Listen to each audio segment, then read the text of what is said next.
अस्सलामुअलैकुम। शहद को सिरका में घोलकर कुलियाँ करने से दांत और मसूड़े मजबूत हो जाएंगे। अक्सर टमाटर की कीमत आसमान से बातें करने लगती है। ऐसे में जब सस्ते दामों मिल रहे हों तो तब ज़्यादा ख़रीद लें और ग्राइंड करके फ्रीज़र में बर्फ़ जमाने वाली क्यूब ट्रे में जमा लें। इसके बाद थैली में निकाल कर रख लें। बाद में जितना इस्तेमाल करना हो क्यूब की शक्ल में डाल दें। ताज़ा टमाटर का जायका मिलेगा। लीमू सस्ते हों तो उन्हें भी आप इसी तरह फ्रीज़ करके इस्तेमाल कर सकती हैं।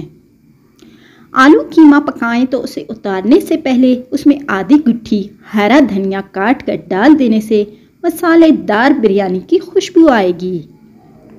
अब कपड़े पर हल्दी का दाग पड़ जाए तो मुतासरा हिस्से को लीमू के रस से तर करें और कुछ देर बाद उसे अच्छी तरह साबुन से धो लें। दाग गायब हो जाएगा।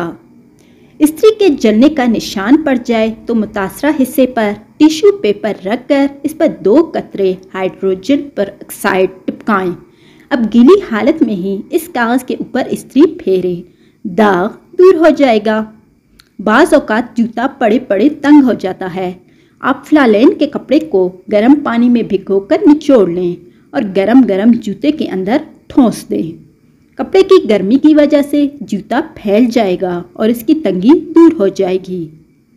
बिस्किट, नींबू या चिप्स वगैरह को खस्ता रखने के लिए जार की शक्ल के प्लास्टिक के डब्बों में रख दें तो ये नरम और ख़राब नहीं होंगे।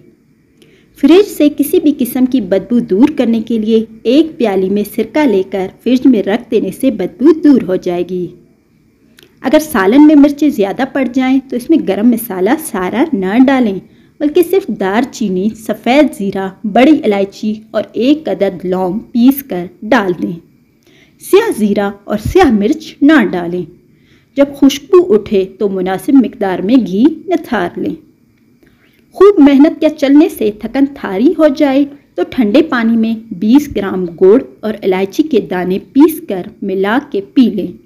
इससे थकन दूर हो जाएगी और कुव्वत भी बहाल होगी। अक्सर लोगों की मेहनत तलब काम करते वक्त सांस फूलने लगती है तो इनके लिए आजमूदा नुस्खा है कि करेले के पानी में थोड़ा सा शहद मिलाकर खाएं। फिर दारचीनी का पाउडर बनाएं और उसमें भी शहद मिलाकर खाने से सांस नहीं उखड़ेगी। सुबह नाश्ते से पहले 1 अदद सुर्ख टमाटर खा लेना सेहत के लिए काफ़ी फ़ायदेमंद है क्योंकि ये खाना हज़म करने में काफ़ी मुआविन साबित होता है।